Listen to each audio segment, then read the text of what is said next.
All right, guys, today's Tuesday, and we're going to review a little bit the high frequency words as we continue with this story, The Pig and the Wig. Remember, this word is she, up, what, take. And those words you have to be able to use in a sentence, and you need to be able to recognize when you see them. And remember, I told you to read this yesterday, so turn in your hardback book to page 45, and let's look at this page, and I want you to listen to Miss Giles read and follow along with your finger. If you need to pause this to get your book, that's fine, do that. Okay, listen while I read. What can Nick fix? Quick, Nick, fix the grill. Max can pick it up and take it with him. Will Trix fix ham? She can fix it on the grill for Bill. It will fill him up. Max will sit and sip milk. Milk will fill him up. And then the consonants, remember, we're working on the short I sound. And remember, we're working on the X sound that says X. And it says at the bottom the high frequency words that were in the story. She, take, what, and up. And they're highlighted in that story. So I've read it, you've read it. Tonight, read it again. This is a page you had to do. We're going to look at this. It says we blank. Is it up, play, what, take, or she? And I'm sorry, boys and girls, if you need to pause it to go back and get this workbook, this is in the workbook, the Readers and Writers workbook. And this should be we play. And I don't think it'll let me, nope, it won't let me write it on there. Number 2, look blank at the plane. Look up at the plane. Number 3, blank a lad. What a lad. Number 4, you can what? You can take this. And number 5, she is sick. Make sure you have a grown-up check your workbook page so that we make sure we've got this done right. All right, you can put those 2 books away. And we're going to do just a little review of the short I sound. Remember, short I says it. This word is pit. What word? Pit. This word is pan. What word? Pan. This has the short A sound. This word is miss. What word? Miss. This word is pat. What word? Pat. This word is pin. What word? Pin. This word is sad. What word? Sad. This word is wig. What word? Wig. This word is pill. What word? Pill. This word is can. What word? Can. This word is ham. What word? Ham. This word is will. What word? Will. And this word is sit. What word? Sit. Boys and girls, you can look at this list. You can have mom or dad or whoever your virtual teacher is at home write these words down and practice reading them and saying them. These are the sounds we need to know. All right, let's read this sentence. First of all, tell me what's at the beginning of that sentence. An uppercase A. And it ends with a period. That's how you know it's a good sentence. A big pig can sit. Next one says, fit ham in the pan. Uppercase at the beginning, period at the end. Dad ran in back. Uppercase at the beginning, period at the end. All right, we're going to talk a little bit about putting words in alphabetical order. Guys, when you alphabetize words, you list them in order the letters would appear in the alphabet. You can alphabetize a list of words by looking at the first letter in each word. So if you look at the first letter in each of these words, that letter is L, Y, C, and G. If you put them in order, the first word would be come because C comes before L, Y, and G. Next would be green because G comes after C in the alphabet but before L and Y.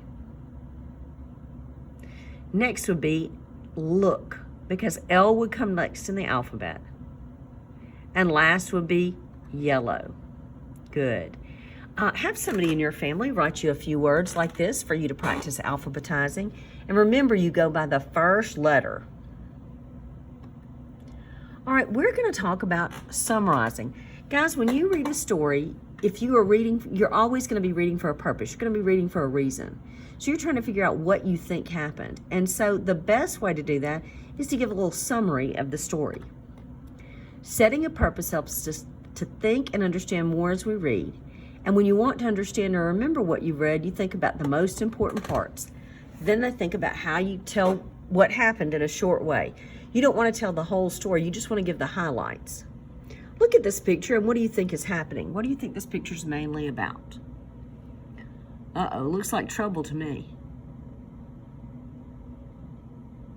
I think I could say in one sentence, the dog bumped into the table or ran into the table or knocked over the table. And that would tell me everything. I wouldn't have to have the whole story. That just tells me a little summary.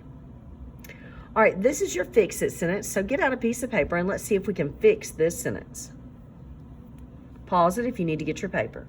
And it could just be scratch paper or paper in your journal, whatever you have. All right, you're going to write this sentence correctly. And correctly, it would say, Pig said, sit here. There's not two T's in sit, and there's a period at the end. The second sentence says, he can mix it. What do we need to fix in that sentence? If you write it correctly, mix does not have an uppercase letter. All right, I want you to listen to the grammar chambers, guys.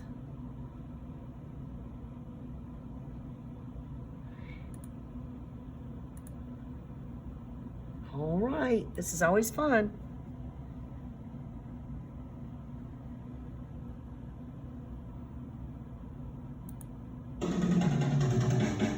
We're going to sing you a little grammar song about a little group of words that get along. A sentence is a group of words.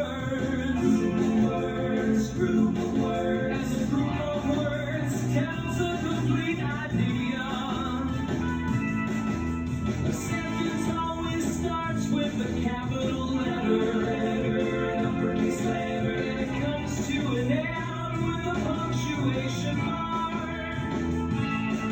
Now a sentence can be a statement or a question, statement or question, and we know which one it is from how it ends.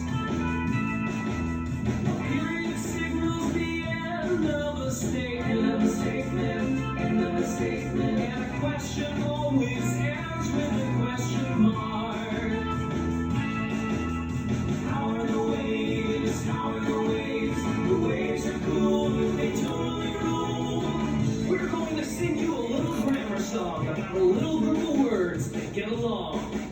No matter what kind of sentence you decide to write, there are two important parts that you will use. The subject's what the sentence is all about, and the predicate is the action that you choose.